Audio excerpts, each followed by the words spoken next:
Hedefteki teğmenler. Her olumsuzluğu savunmak, her suçu cezalandırmak olanağı vardır. Ancak geçerliliği ve yerindeliği tartışılır. Tuzla Piyade Okulu'nda 10 Kasım töreninde yakasına Atatürk fotoğrafı takmak istemeyen kişiye tepki gösteren teğmenler için alınan karar, kamuoyunu tatmin etmekten oldukça uzaktır.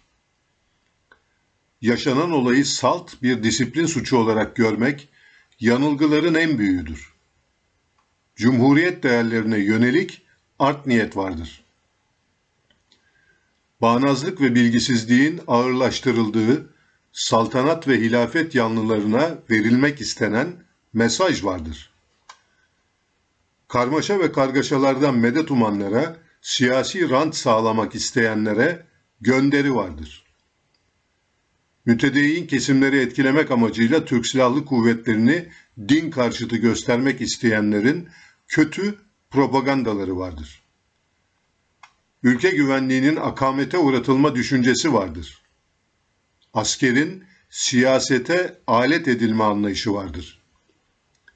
Atatürk'ün değersizleştirilmesi ve aziz hatırasının kirletilmesi vardır. Olayın yeri ve zamanı da ilginç ve düşündürücüdür. Her şey insanın içinde yaşadığı ortama bağlıdır. Her şeyi belirleyen çevredir. İnsansa bir hiçtir demiş Suç ve Ceza romanında Dostoyevski. Galiba pek de haksız sayılmazmış dünden bugüne yaşanan gelişmelere tanıklık edince. Empati yoksunu, kaygı bozukluğu, iletişim eksikliği yaşayan ve birbirine yabancılaşan sıradan insanlar topluluğu olduk. Sonuç böyle mi olmalıydı? Pozitif ilimden uzaklık, etik değerlerden yoksunluk, hukuk ve adalette sınır tanımazlık had safhadadır. Her geçen gün toplumu ötekileştiren ve geren algıda yetersizlikler silsilesi çevremizi fena halde kuşatmıştır.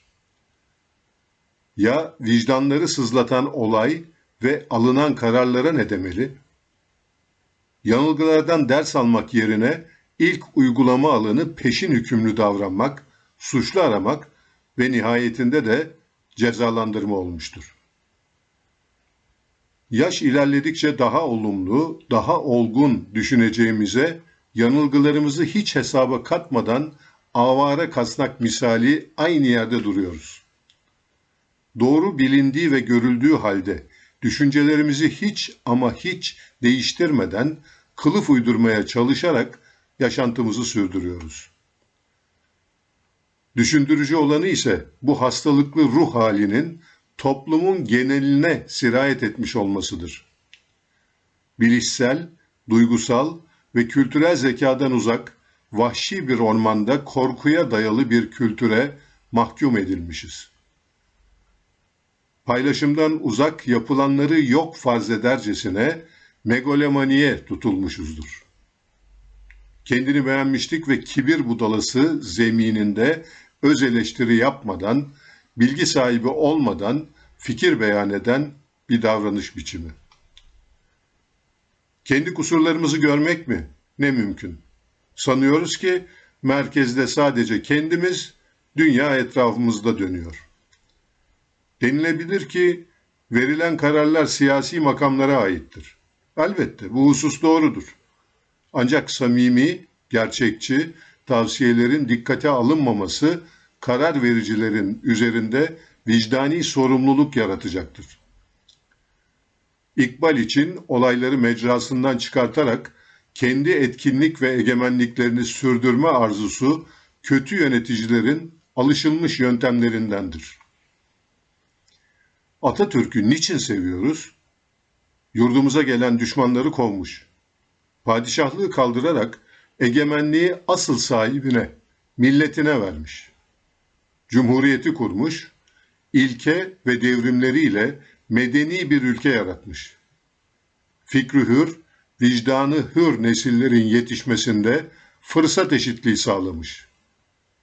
Türkiye Cumhuriyeti Devleti'ni gençliğe emanet ederken demiştir ki, ey Türk gençliği, Birinci vazifen Türk istiklalini, Türk Cumhuriyeti'ni ilelebet muhafaza ve müdafaa etmektir. Muhtaç olduğun kudret, damarlarındaki asil kanda mevcuttur. Bir ulusun onuru, namusu ve insanlığı iki şeye bağlıdır: özgürlük ve bağımsızlık. 20'li yaşlardaki teğmenlerin davranışı da Atatürk'ün aziz hatırası bağlamında Türk'ü korumak ve kollamak olarak algılanmalıydı. Son sözse demokrasilerin tek sağlıklı güvencesi hukuk, kazananları da adalet savunucularıdır. İsmet Hergünşen.